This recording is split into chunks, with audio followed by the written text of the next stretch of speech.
Hi, hello mga curious, magandang umaga po, magandang tanghali, magandang gabi, magandang hapon po sa inyong lahat kung saan sulok man kayo ng mundo naroon.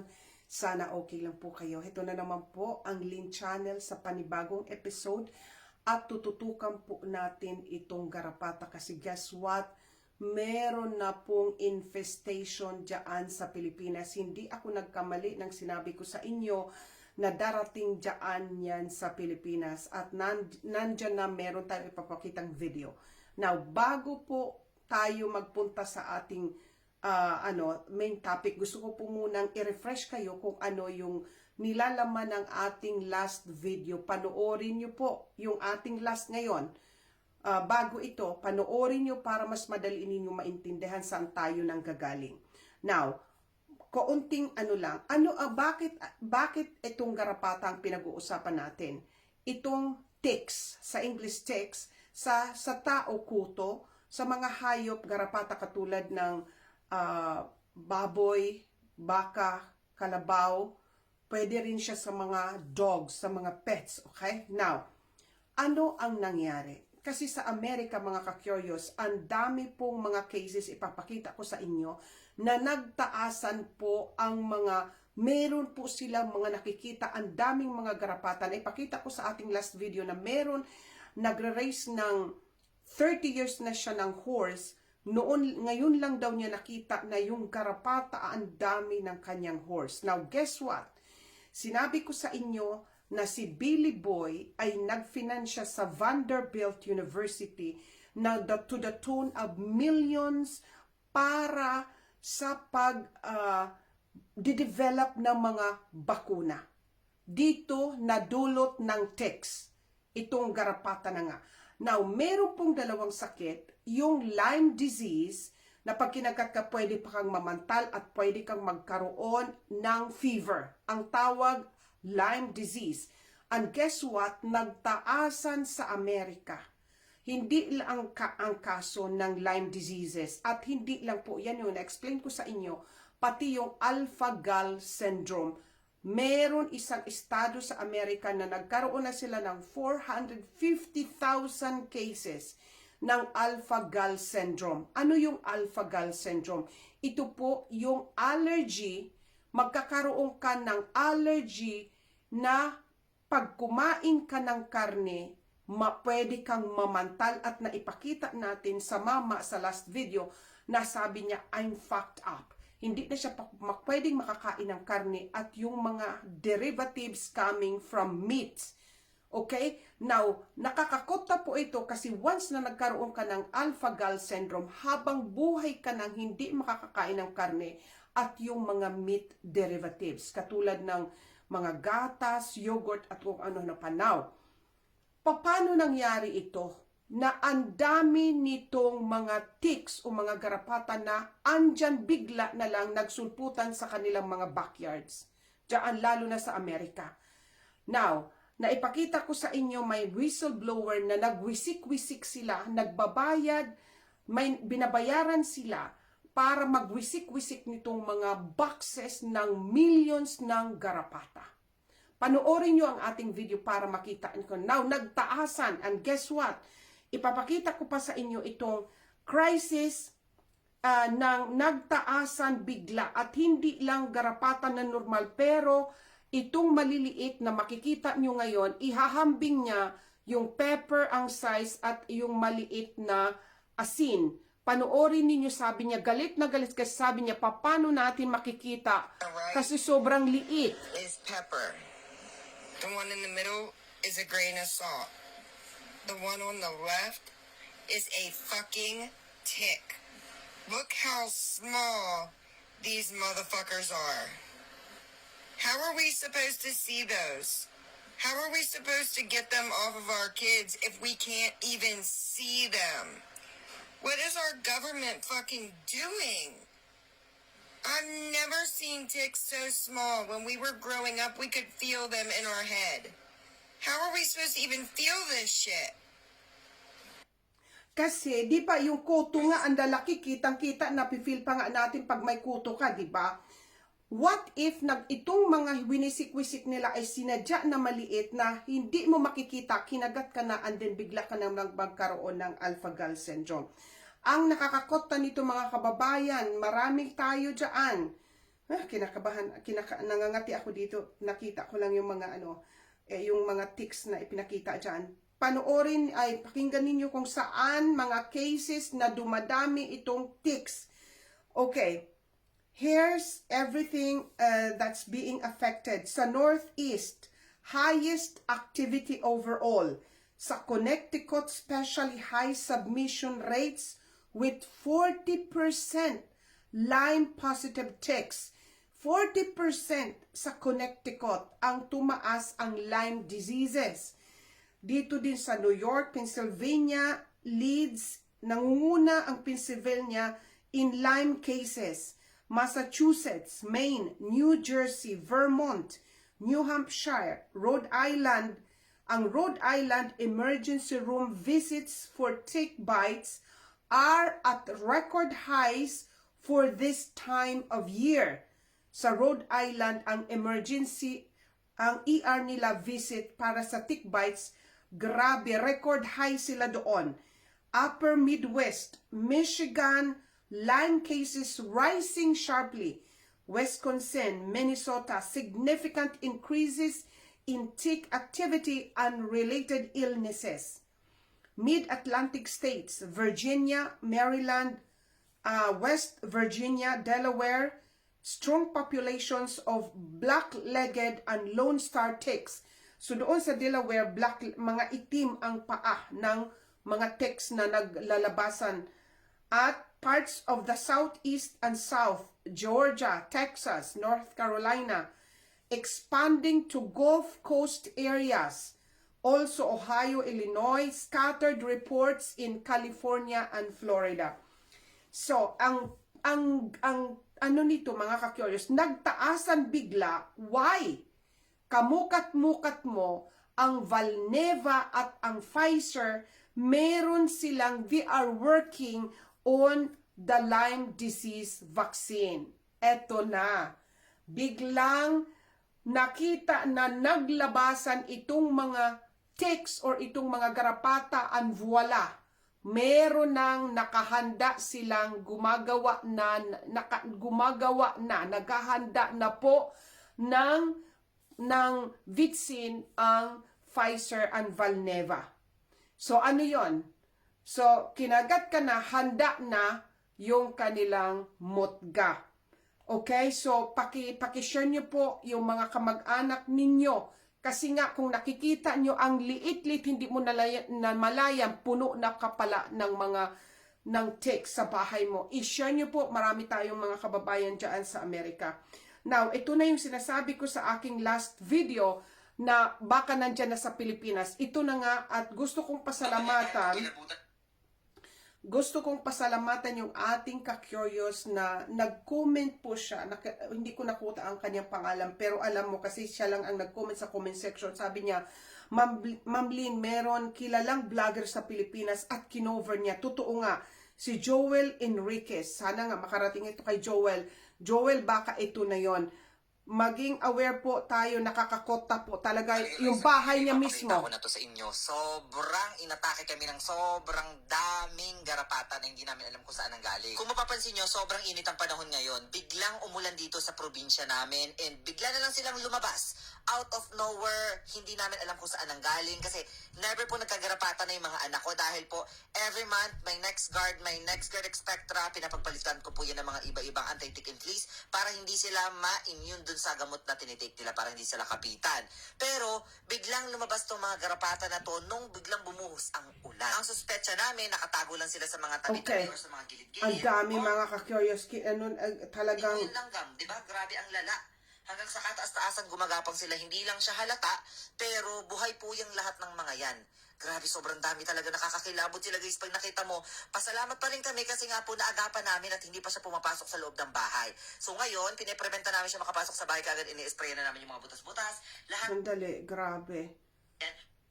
At may mga garapata. Kasi walang garapata yung mga anak ko, guys. Kasi nga protektado sila. Pero ang dami, lumalapit sa amin. Hindi naman Ayan, namin alam, oh. pwedeng lapitan na lang yung aso na yun at sabihin namin na gagamutin namin yung aso nyo. Ayoko makialam sa may mga aso at may aso na iba kasi ayoko makialam sa kanila at ayoko masabihan ng issue. So kami na lang yung mag-a-adjust. Sprayan ba? May i-spray ba? May gagawin ba na dapat dito? grabe. Or ano ba? Ilang beses niya kinover kasi talagang sabi niya, kahit bumabalik, kahit na nag-spray na sila, bumabalik at nangangati ako dito. Bumabalik at bumabalik po, mga ka-curious. Sabi niya, first time. At ang lalaki na ng mga garapata dito sa playground. Tumabot na rin siya dito kahit sa kotse ko. A week Kahit ago, saan? nagkaroon ng tick infestation dito sa playground ng mga anak ko or dito sa bahay na pinagawa ko para sa kanila. Inagapan ko naman, na-actionan ko kaagad. Nag-spray na ako ng mga kung ano-ano, in-steam ko na, ng chlorine, ng steamer. Ayan, ginamitan ko ang rin ng dami. setting Ayan, powder o oh. insecticide. Yan, Talagang mga gusto garapata kami yan, mainit, mga pero hindi curious. natin maiiwasan na meron pa rin at meron nakakatago dyan at hindi natin mapapansin. Katulad nitong part na to, guys, inisprayan ko kasi akala ko kung ano lang, pero nagulat ako, natutulog lang pala sila dyan at sobrang lalaki na nila.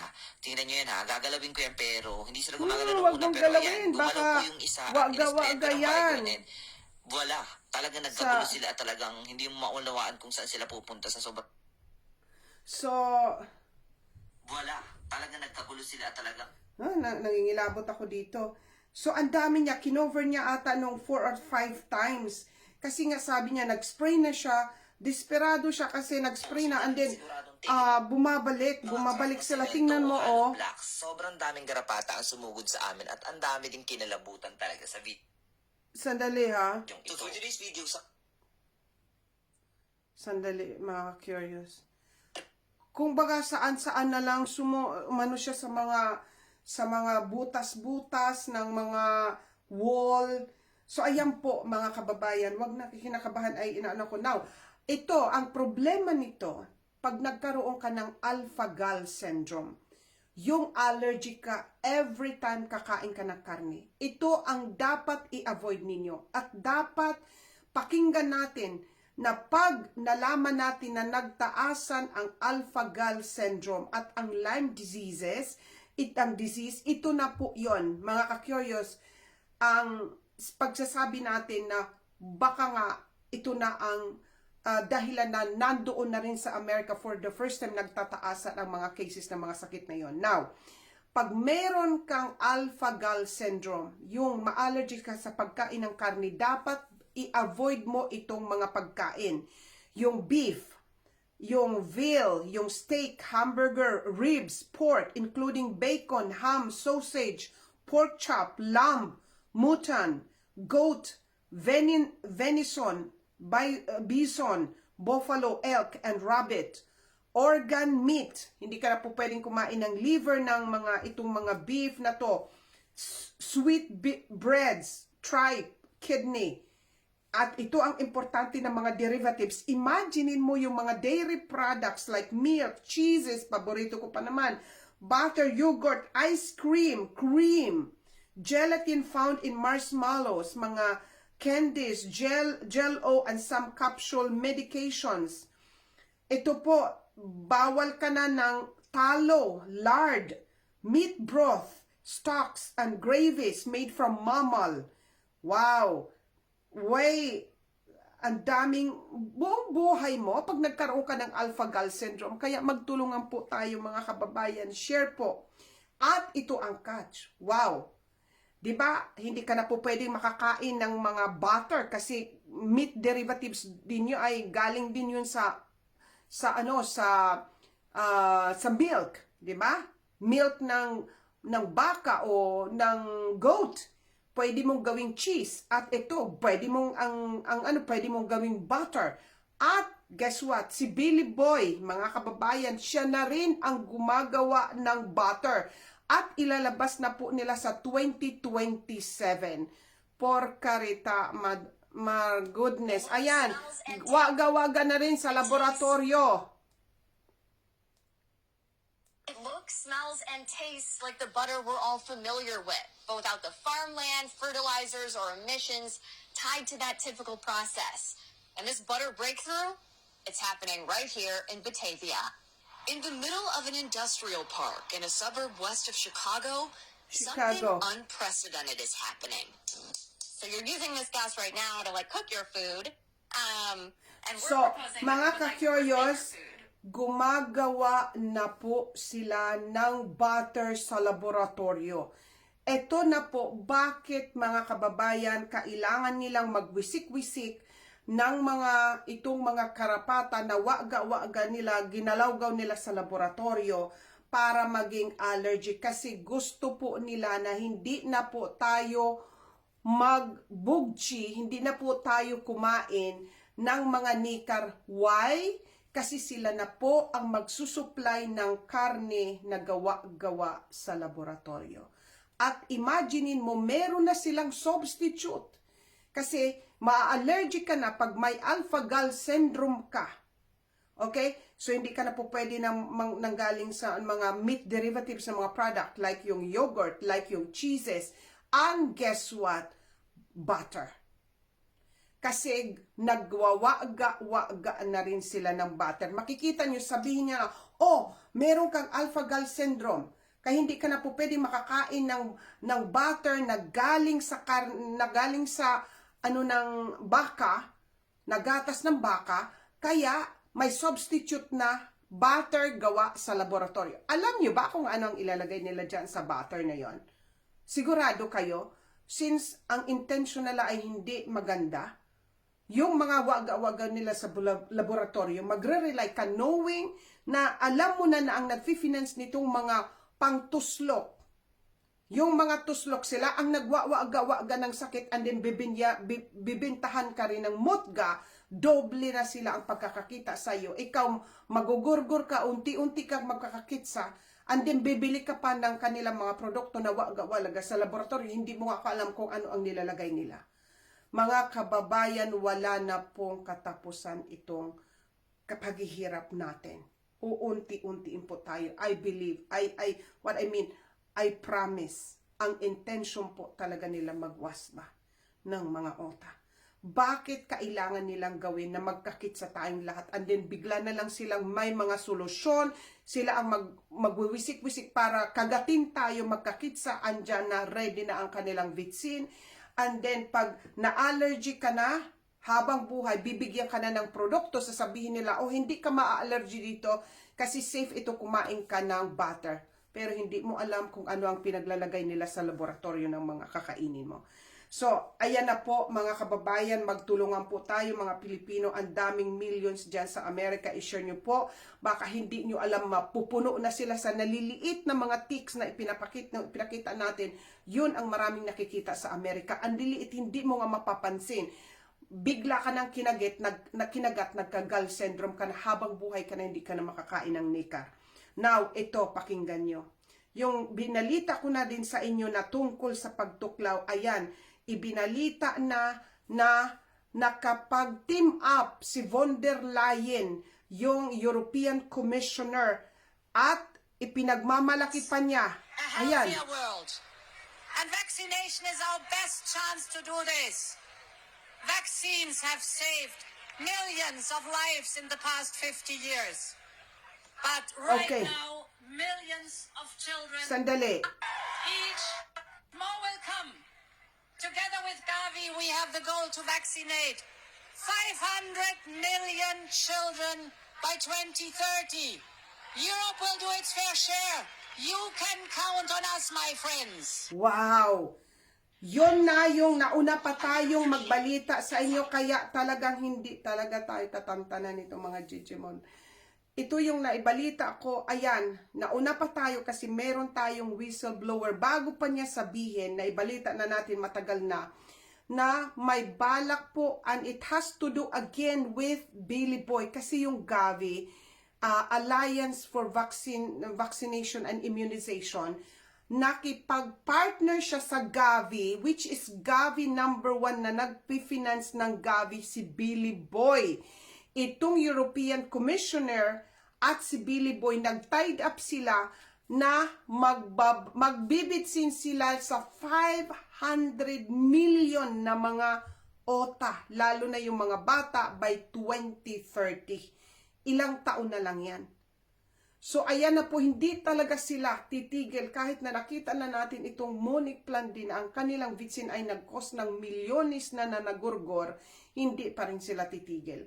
So ayan po mga kababayan, hindi tayo nagkamali, may whistleblower, ayan sinasabi na nakahanda na nilang tuslukan ang 500 million na mga OTA by 2030. So wag po kayong mga kababayan magsawa, dahil ito lang ang paraan. Sharing good things is caring. Sharing is caring. Bye. Thank you so much.